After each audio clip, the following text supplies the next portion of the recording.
नीट पेपरफुटी प्रकरणी मोठेगावकरचा मुलगा होऊ शकतो सीबीआय कडून साक्षीदार। आधीच पेपर मिळाल्याची मुलानं दिली होती चौकशीत कबुली।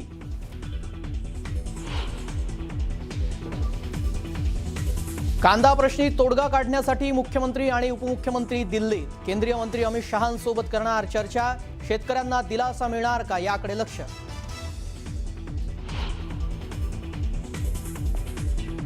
राष्ट्रवादीच्या बैठकीत नेत्यांमध्ये अंतर्गत वाद उफाळल्याची माहिती। टीकेचे धनी फक्त आम्हीच का व्हायचं असा तटकरेंनी नेतृत्वाला सवाल केल्याची माहिती।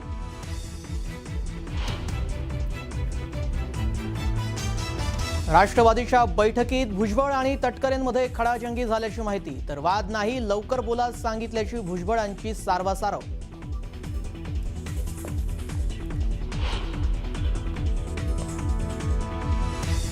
माजी मंत्री प्राजक्त तनपुरे लवकरच भाजपमध्ये प्रवेश करणार। भाजपकडून तनपुरेंना विधान परिषदेची उमेदवारी मिळण्याची शक्यता, सूत्रांची माहिती।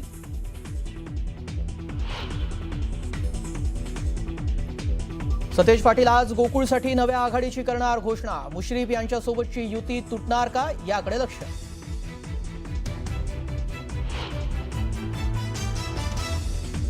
आणि राज्यात उन्हाचा तडाखा वाढला। विदर्भात अनेक ठिकाणी पारा 46 अंशाच्या पार।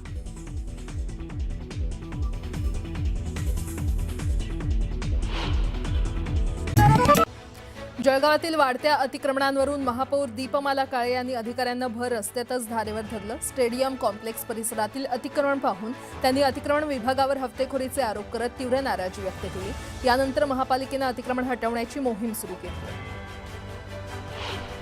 पंढरपूर आषाढी वारीच्या कामांना विधान परिषदेच्या आचारसंहितेमुळे अडथळा निर्माण झालाय। आषाढीच्या पायाभूत सुविधांची कामं सुरू करण्यासाठी आचारसंहिता शिथिल करावी असा प्रस्ताव निवडणूक आयोगाकडे पाठवण्यात आल्याची माहिती सोलापूरचे जिल्हाधिकारी एस कार्तिकेयन यांनी दिली। माथेरानच्या शार्लोट लेक परिसरात प्लास्टिक पिशव्या आणि बाटल्या जाळल्याचा धक्कादायक प्रकार समोर आलाय। पर्यावरण संवेदनशील क्षेत्रात ठेकेदाराकडून नियमांचं उल्लंघन होत असल्याचा आरोप पर्यावरण प्रेमींनी केलाय। या प्रकारामुळे तलाव परिसरातील पर्यावरण आणि पाणी स्रोत धोक्यात आल्यानं संबंधितांवर कठोर कारवाईची मागणी करण्यात येते। विदर्भातील नागरिकांच्या मोबाईलवर मंत्रालयाकडून उष्णतेच्या रेड अलर्टचा संदेश पाठवण्यात आला। चंद्रपूर, गडचिरोली, वर्धा आणि नागपूर जिल्ह्यांमध्ये तापमान 47 अंशांपर्यंत पोहोचल्यानं नागरिकांनी काळजी घेण्याचे आवाहन करण्यात आले। परभणी जिल्ह्यातील गंगाखेड तालुक्यात दर मिळत नसल्यानं संतप्त शेतकऱ्यांना पपईची बाग उद्ध्वस्त केली। गौडगाव येथील शेतकरी माऊली कराळे यांनी लाखो रुपये खर्चून पपईची लागवड केली होती, मात्र उत्पादनाला योग्य भाव मिळत नसल्यानं त्यांनी बागेवर रोटावेटर फिरवला। कांद्याला कवडीमोल बाजारभाव मिळत असल्यानं कांदा उत्पादक शेतकरी आक्रमक झाले आहेत। मंचर कृषी उत्पन्न बाजार समितीतील कांद्याचे लिलाव बंद पाडण्यात आले।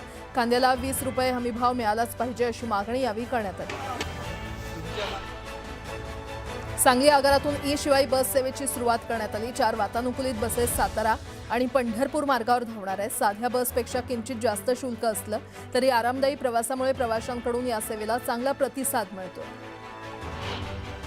अकोला शहराला पाणीपुरवठा करणाऱ्या जलवाहिनीचा एअर व्हॉल्व्ह 4 चाकी वाहनाच्या अपघातात नादुरुस्त झाला। दरम्यान या पाईपलाईनची दुरुस्ती सुरू असून शहरातील पाणीपुरवठा गेल्या 2 दिवसांपासून खंडित झाला।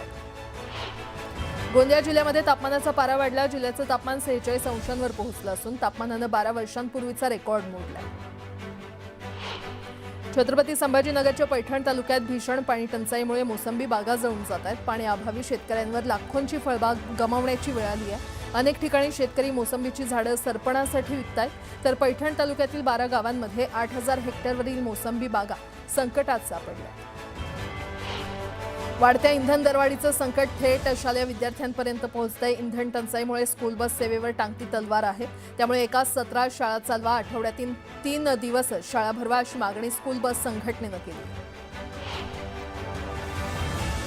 जळगाव तालुक्यातील वावडदा इथे भांडी आणि साहित्य किटसाठी केवायसी प्रक्रिया पार पडली, मात्र नियोजनाअभावी महिलांची मोठी गैरसोय झाली आहे। महिलांनी गर्दी केल्यानं केंद्राबाहेर लांबच लांब रांगा लागल्या होत्या। भर उन्हात महिलांना तासनतास उभं राहावं लागल्याचं चित्र पाहायला मिळालं। जनगणनेचं काम करताना राज्यातील 3 शिक्षकांचा मृत्यू झाल्याची घटना समोर आली आहे। दरम्यान मृत शिक्षकांच्या कुटुंबियांना 10 लाखांचं सानुग्रह अनुदान आणि अनुकंपा तत्वावर नोकरी द्यावी अशी मागणी कोल्हापुरातील खासगी प्राथमिक शिक्षक महासंघानं केली आहे। याबाबतचं निवेदन जिल्हाधिकाऱ्यांना देण्यात आलं। मुंबईत येत्या 1 जूनपासून मध्य रेल्वेच्या विविध स्टेशनवरील स्टॉल्सवर मिळणारे खाद्यपदार्थ महाग होणार आहेत. संत्र, मोसंबी आणि सफरचंदाच्या ज्यूस सारख्या पेयांच्या दरात मात्र वाढ करण्यात आलेली नाही. नव्या दरानुसार वडापाव थेट 13 रुपयांवरून 20 रुपयांपर्यंत जाणार आहे, तर 12 रुपयांवरून मिळणारा समोसा आता 20 रुपयांना मिळणार आहे. विदर्भात उष्णतेची लाट आणखी काही दिवस कायम राहणार असून तापमान 43 ते 46 अंशांपर्यंत जाण्याचा अंदाज हवामान खात्यानं वर्तवलाय. काही भागात उष्णतेच्या लाटेसदृश परिस्थिती निर्माण होऊ शकते. गुरुवारपासून विदर्भातील तापमानात किंचित घट होऊन ते 41 ते 43 अंशांदरम्यान येण्याची शक्यता आहे. तसंच काही ठिकाणी मेघगर्जनेसह हलक्या सरी पडण्याचाही अंदाज व्यक्त करण्यात आलाय.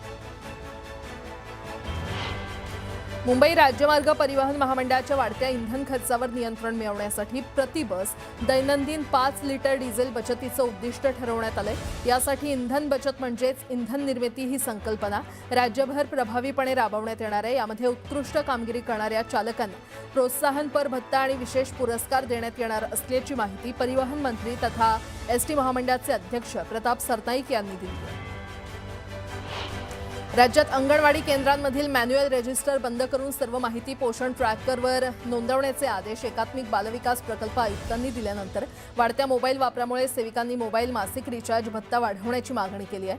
राज्यातील सर्व अंगणवाडी केंद्रांमधील मॅन्युअल पद्धतीनं नोंद ठेवणारे 11 रजिस्टर पूर्णपणे बंद करून सर्व माहिती डिजिटल स्वरूपात पोषण ट्रॅकरवर नोंदवण्याचे निर्देश ICDS काँग्रेस प्रदेशाध्यक्ष हर्षवर्धन सपकाळ यांनी पंतप्रधान नरेंद्र मोदी आणि मुख्यमंत्री फडणवीसांवर घणाघाती टीका केली आहे. कांदा प्रश्नावरून सरकारवर टीका करताना हर्षवर्धन सपकाळ यांची जीभ घसरली. हर्षवर्धन सपकाळ यांनी टीका करताना आक्षेपार्ह विधान केलं.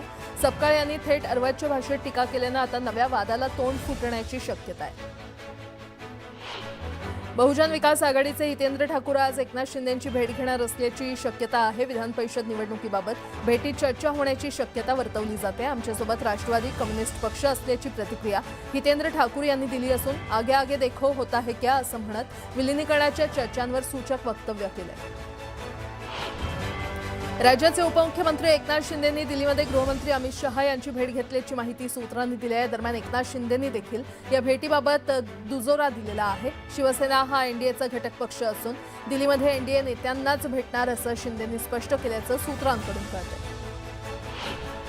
पालिका शाळांच्या जागा खासगी संस्थांना देण्याच्या प्रस्तावाला वरुण सरदेसाई यांनी तीव्र विरोध केलाय. हा प्रस्ताव तात्काळ रद्द करावा अशी मागणी करत त्यांनी महापालिकेच्या शाळा खासगी ताब्यात देण्याऐवजी त्या अधिक सक्षम आणि आधुनिक करण्याची गरज व्यक्त केली आहे. मराठी माध्यमांच्या शाळा बंद पडण्याची भीती देखील त्यांनी व्यक्त केली. उस्मानाबाद, लातूर, बीड स्थानिक स्वराज्य संस्था निवडणुकीसाठी पहिला उमेदवारी अर्ज दाखल करण्यात आला. शिवसेना उबाठा पक्षाचे कळंब नगरपालिकेचे गटनेते संजय मुंदडा यांनी उमेदवारी अर्ज भरला. महाविकास आघाडीच्या उमेदवारीबाबत चर्चा सुरू असतानाच अर्ज दाखल झाल्यानं आघाडीत बिघाडीची शक्यता व्यक्त होती. जळगाव विधान परिषद निवडणुकीसाठी राष्ट्रवादी काँग्रेस शरद पवार पक्षाचे नेते दिलीप खोडपे यांनी उमेदवारी अर्ज घेतलाय. महाविकास आघाडीकडून अद्याप अंतिम निर्णय झालेला नसला तरी पक्षानं संधी दिल्यास निवडणूक लढवणार असल्याचं खोडपे यांनी स्पष्ट केलं. पेट्रोल आणि डिझेल टंचाईच्या बातम्यांसंदर्भात मुख्यमंत्री फडणवीसांनी कडक भूमिका घेतली आहे. सध्या सरासरीपेक्षा पेट्रोल आणि डिझेलची मागणी वाढली आहे, त्यामुळे साठेबाजी होत असल्याचं निदर्शनास आलंय. यावर आता पुरवठा विभाग आणि गृह विभाग संयुक्त कारवाई करेल असं फडणवीसांनी म्हटलंय. नांदेड जिल्ह्यातील मुदखेड इथे डिझेल टंचाईच्या निषेधार्थ युवक काँग्रेसनं अनोखं आंदोलन केलं. पेट्रोल पंपावर डिझेलसाठी आलेल्या शेतकऱ्यांना मेलोडी चॉकलेट वाटप करत केंद्र सरकारविरोधात घोषणाबाजी करण्यात आली. डिझेल पुरवठा सुरळीत न झाल्यास तहसील कार्यालयावर मोर्चा काढण्याचा इशारा देण्यात आला. हळद खरेदीसाठी प्रसिद्ध असणाऱ्या हिंगोलीच्या कृषी उत्पन्न बाजार समितीला डिझेल टंचाईचा फटका बसतोय. डिझेल टंचाईमुळे पुढील 4 ते 5 दिवस हळद खरेदी बंद राहणार आहे. नांदेड जिल्ह्यामध्ये डिझेल टंचाईची झळ जाणवू लागली आहे. दरम्यान काही जण इंधनाची साठेबाजी करत असल्याचा आरोप करण्यात आला असून पोलीस बंदोबस्तात इंधन विक्री सुरू केली जाते. चाळीसगावात पेट्रोल डिझेल टंचाई विरोधात शिवसेना ठाकरे पक्षानं नागद रोडवरील पेट्रोल पंपावर आंदोलन केलं. कार्यकर्त्यांनी चॉकलेट वाटप करत शासनाच्या धोरणांचा निषेध व्यक्त केला. पेरणीच्या काळात इंधन टंचाईमुळे शेतकऱ्यांना मोठ्या अडचणींचा सामना करावा लागत असून इंधन पुरवठा तातडीनं सुरळीत करण्याची मागणी करण्यात आली. जालना जिल्ह्यातील वाटूर येथील पेट्रोल पंपावर गोंधळ घालणाऱ्या 2 तरुणांना ग्रामस्थांनी चांगलाच चोप दिला. डिझेल भरल्यानंतर कर्मचाऱ्याला मारहाण करत पंप पेटवण्याची धमकी दिल्याचा आरोप असून पोलिसांनी करण आणि मिलिंद सदावर्ते या दोघांना ताब्यात घेतले. कांदा खरेदीचा निर्णय चांगला असला तरी शेतकऱ्यांना प्रोत्साहन निधी देण्याची गरज असल्याचं बच्चू कडू यांनी म्हटलंय. डिझेल दरवाढीमुळे शेतकरी अडचणीत असून ट्रॅक्टर धारकांना विशेष सवलत देऊन शेतकऱ्यांसाठी डिझेल आरक्षित करावं अशी मागणी त्यांनी केली आहे. तसं न झाल्यास जिल्हाधिकारी कार्यालयावर आंदोलन करण्याचा इशारा देण्यात आला आहे. कांद्याला मिळणारा कमी दर आणि इंधन दरवाढीच्या निषेधार्थ सोलापुरात काँग्रेस प्रणिती शिंदे यांच्या नेतृत्वाखाली पुणे सोलापूर हैदराबाद महामार्गावर रास्ता रोको करण्यात आला. काँग्रेस कार्यकर्ते आणि शेतकरी मोठ्या संख्येनं या आंदोलनामध्ये सहभागी झाल्यानं महामार्गावरील वाहतूक काही काळ विस्कळीत झाली होती. पेट्रोल डिझेल टंचाईच्या पार्श्वभूमीवर सोलापूरचे जिल्हाधिकारी एस कार्तिकेयन यांनी पंढरपुरातील पेट्रोल पंपाची अचानक तपासणी केली. कृत्रिम इंधन साठ्याबाबत पाहणी करत पेट्रोल साठा आणि वितरण व्यवस्थेची माहिती घेतली. जिल्ह्यात कुठलीही इंधन टंचाई नसल्याचंही त्यांनी स्पष्ट केलं.